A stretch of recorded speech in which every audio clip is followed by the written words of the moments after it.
महायुद्ध मुख्य रूप से यूरोप में ही लड़ा गया था। जो पहला विश्व युद्ध था, ठीक है ना, वो मुख्य रूप से कहां पर लड़ा गया था?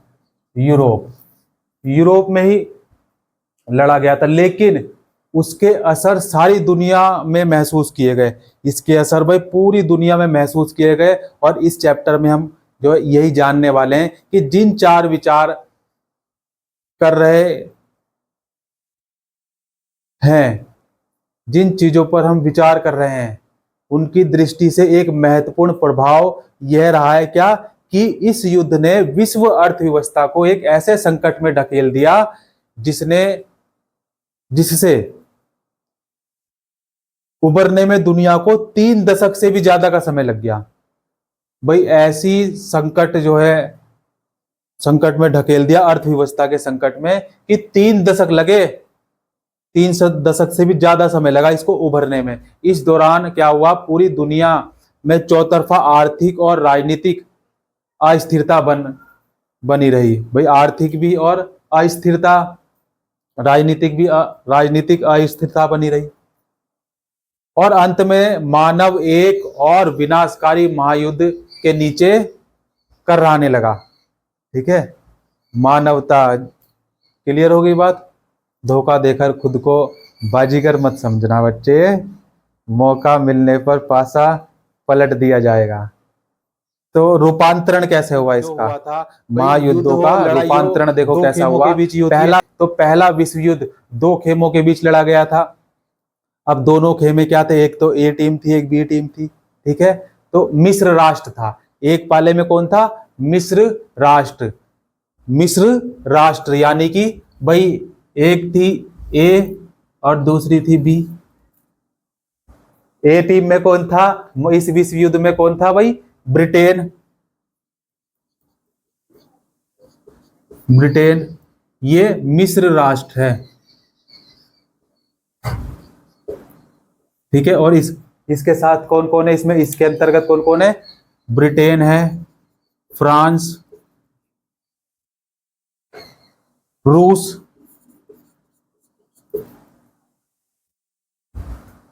शामिल थे। और दूसरे पाले में कौन थे? केंद्रीय शक्तियां। केंद्रीय शक्ति कौन कौन सी थी वो केंद्रीय शक्तियां? यानी कि जर्मनी और ऑस्ट्रिया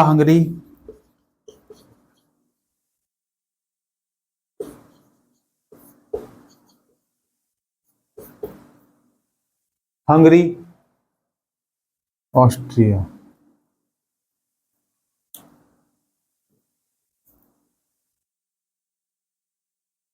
ऑटोमन, कौन था?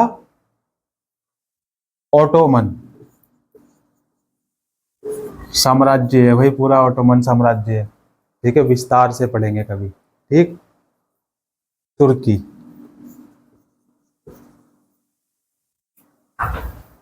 ये थे भाई। पहले विश्व युद्ध में कौन था? देखो, एक तरफ मिस्र राष्ट्र था, दूसरी तरफ केंद्रीय शक्तियां थी। मिस्र राष्ट्र की ओर से ब्रिटेन, फ्रांस, रूस, और केंद्रीय शक्तियों की तरफ से जर्मनी, ऑस्ट्रिया हंगरी, ऑटोमन तुर्की। अगस्त 1914,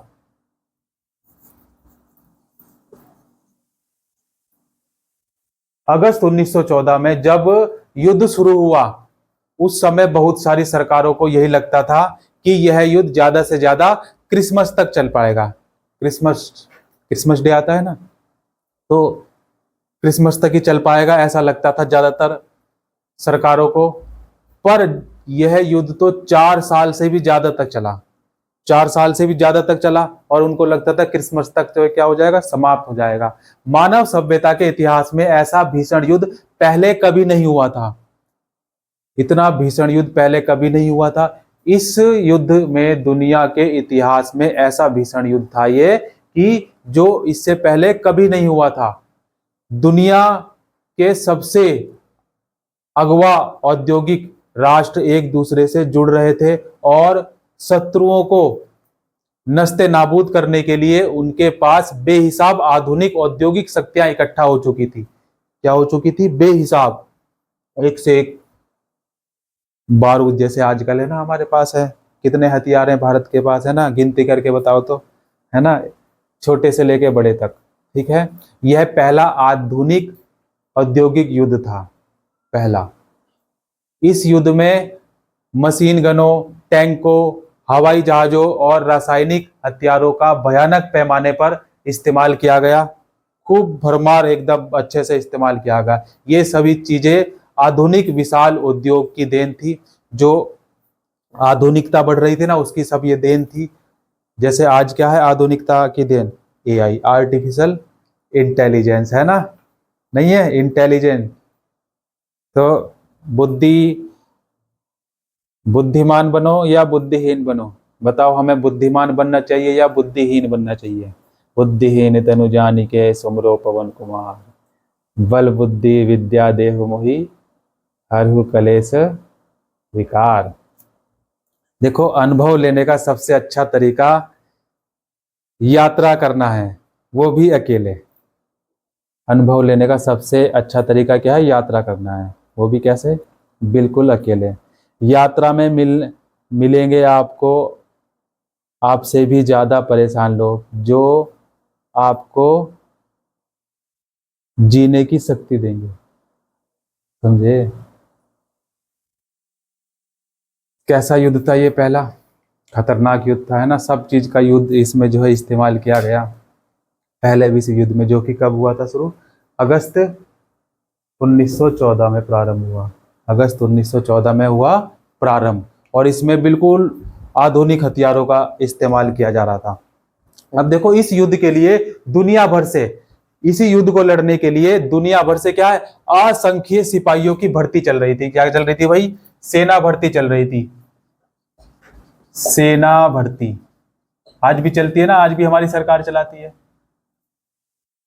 सारी भर्तियां, है ना, आईएएस की भर्ती है, पीसीएस की भर्ती है, एसडीएम की भर्ती है, फिर पहले आईएएस पीसीएस बनते हैं, तहसीलदार बनते हैं, डीएम बनते हैं, एसडीएम बनते हैं, और भ्रष्टाचार फैलाते हैं और फिर ट्रांसफर हो जाता है ना। देखो, दुनिया भर से असंख्य सिपाही को क्या किया जा रहा था, भर्ती किया जा रहा था। अभी देखो, योगी जी ने भी, हमारे जो सीएम के क्या है, मुख्यमंत्री हैं, श्री माननीय श्री आदित्यनाथ योगी जी, है ना, उत्तर प्रदेश के सीएम है वो, उन्होंने भी ऐलान किया है कि अब आगामी जो 2027 के चुनाव होंगे, ठीक है ना, उससे पहले पहले क्या भर्तियां, पुलिस की भर्ती, शिक्षक की भर्ती निकालेंगे, है ना।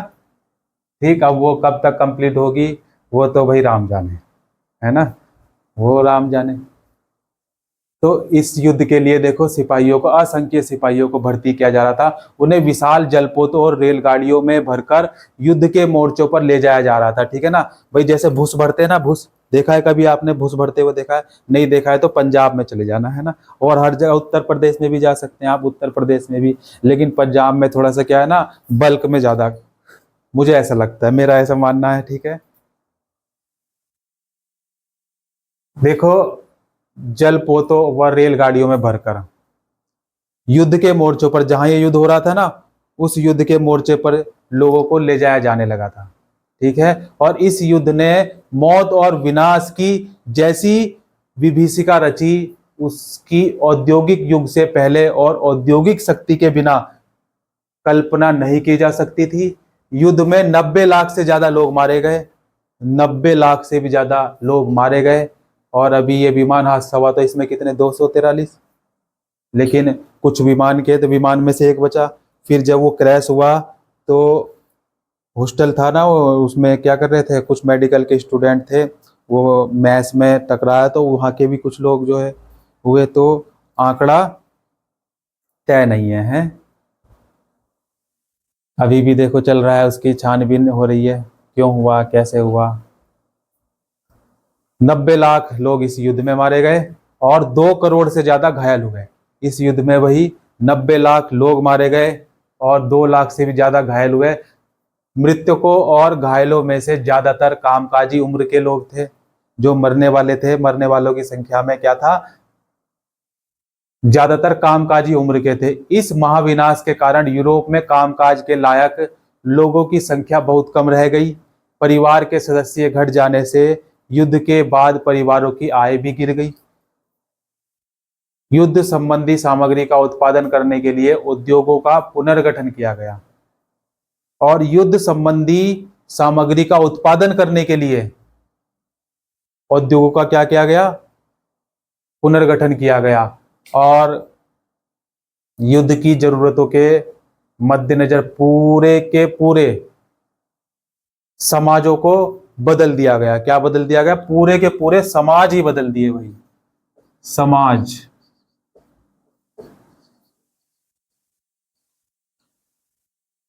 समाज, पूरे के पूरे समाजों को पूरे के पूरे बदल दिया गया। मर्द मोर्चों पर जाने लगे। मर्द जो थे ना वो कहां जाने लगे? मोर्चों पर जाने लगे। और उन कामों को संभालने के लिए घर की औरतों को बाहर जाना पड़ा। भाई जब मर्द जो थे, जितने भी मर्द थे, ठीक, जो मर्द थे, मर्द कहां जाने लगे? इन मोर्चों पर जाने लगे, कुछ मर्जी से, कुछ जबरदस्ती। और अब देखो जो औरतें थी, औरतों को बाहर आना पड़ा, जिन्हें अब तक केवल मर्दों का ही काम माना जाता था। और युद्ध के कारण दुनिया की कुछ सबसे शक्तिशाली आर्थिक ताकतों के बीच आर्थिक संबंध टूट गया। अब वे देश एक दूसरे से बदला लेने पर क्या हो गए भाई? एक दूसरे से बदला लेने पर उतारू हो गए। और इस युद्ध के लिए ब्रिटेन को अमेरिकी बैंकों और अमेरिकी जनता से भारी कर्जा लेना पड़ा। ब्रिटेन को, कहां है भाई ब्रिटेन?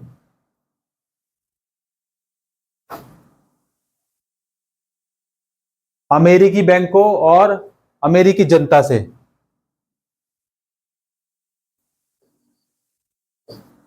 अमेरिकी बैंक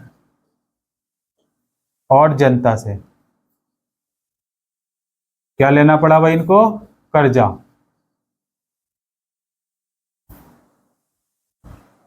कर्जदार हो गए। फलस्वरूप इस युद्ध ने अमेरिका को कर्जदार की बजाय कर्जदाता देश बना दिया। ठीक है ना? कर्जदार की बजाय क्या बना दिया? कर्जदाता देश बना दिया। कहने का आशय यह है कि युद्ध के बाद दूसरे देशों में अमेरिका व उसके नागरिकों की संपत्तियों की कीमत अमेरिका में दूसरे देशों के सरकारों या उन नागरिकों के स्वामित्व अथवा नियंत्रण वाली संपदा से कहीं ज्यादा हो चुकी थी। अब सुधार भी लाना जरूरी था भाई, सुधार लाना जरूरी था, है ना?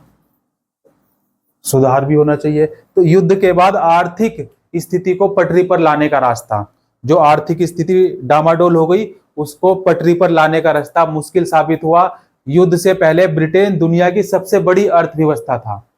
युद्ध से पहले क्या था? ब्रिटेन सबसे बड़ी अर्थव्यवस्था था। और युद्ध के बाद सबसे लंबा संकट उसे ही झेलना पड़ा।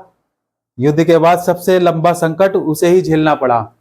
युद्ध के बाद भारतीय बाजार में पहले वाली वर्चस्वशाली स्थिति प्राप्त करना ब्रिटेन के लिए बहुत बहुत मुश्किल हो गया था भाई। ब्रिटेन के लिए क्या हुआ? बहुत मुश्किल हो गया था। अब उसे जापान से भी मुकाबला करना था। क्या करना था?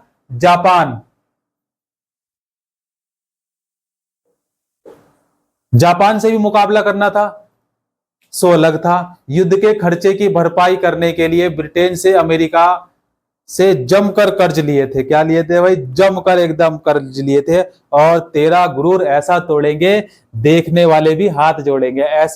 ऐसा मंजर जो है दोनों के बीच आ गया था, है ना? इसका परिणाम क्या हुआ? इसका परिणाम यह हुआ कि युद्ध खत्म होने तक ब्रिटेन भारी विदेशी कर्जों में डूब चुका था। ठीक है ना? जब ये युद्ध समाप्त हुआ तो ब्रिटेन क्या हुआ? ब्रिटेन भारी कर्जा,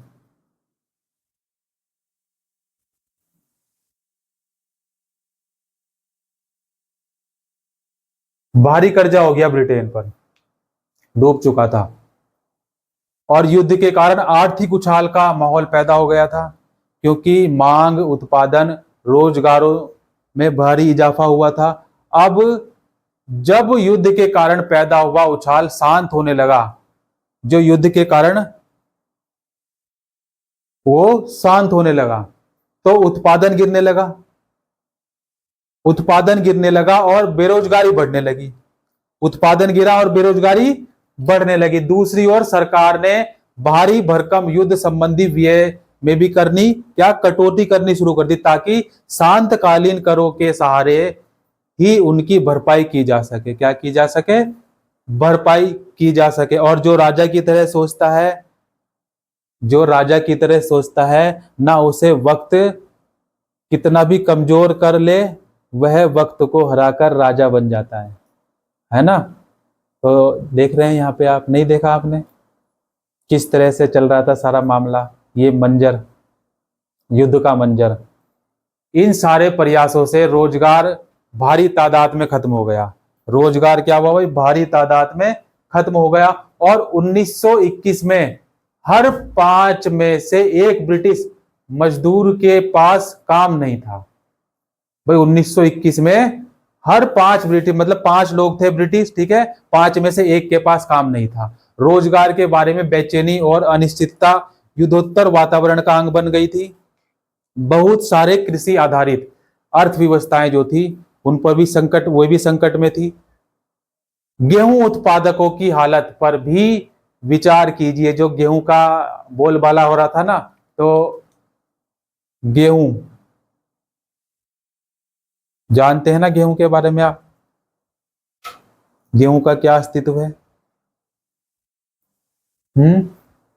यस, देखो, गेहूं उत्पादकों की हालत पर भी विचार करना चाहिए हमें, ठीक है, क्योंकि युद्ध से पहले भी पूर्वी यूरोप विश्व बाजार में गेहूं की आपूर्ति करने वाला एक बड़ा केंद्र था, नहीं था?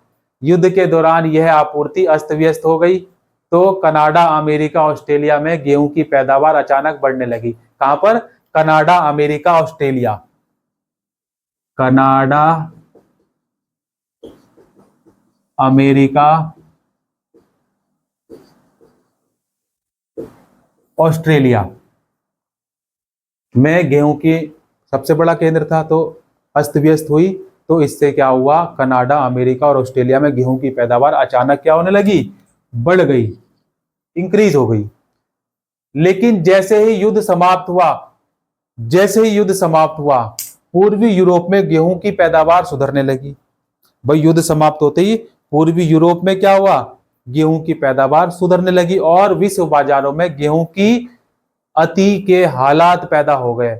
अनाज की कीमतें गिर गई, ग्रामीण आय कम हो गई और किसान गहरे कर्ज संकट में फंस गए। कहां फंस गए? संकट में फंस गए। बड़े पैमाने पर उत्पादन और उपभोग होने लगा। कैसे? अमेरिका में सुधार की गति तेज रही। अमेरिका में सुधार की गति तेज रही, और यह हम पहले ही देख चुके हैं कि युद्ध से अमेरिका की आर्थिक अर्थव्यवस्था को कितना फायदा पहुंचा था। युद्ध के बाद कुछ समय के लिए तो अमेरिकी अर्थव्यवस्था को भी झटका लगा, लेकिन 20 के दशक के शुरुआती सालों ने ही क्या किया? अमेरिकी अर्थव्यवस्था तेजी से तरक्की के रास्ते पर चढ़ने लगी। 1920 के दशक तक की जो अमेरिकी अर्थव्यवस्था की एक बड़ी खासियत थी, क्या खासियत थी? कि बृहद उत्पादन। क्या था? बृहद उत्पादन। बृहद उत्पादन की ओर बढ़ने लगा। सिलसिला तो 19वीं सदी के आखिर में शुरू हो चुका था, लेकिन 1920 के दशक में यह अमेरिकी औद्योगिक उत्पादन की विशेषता बन गया था। क्या बन गया था? विशेषता।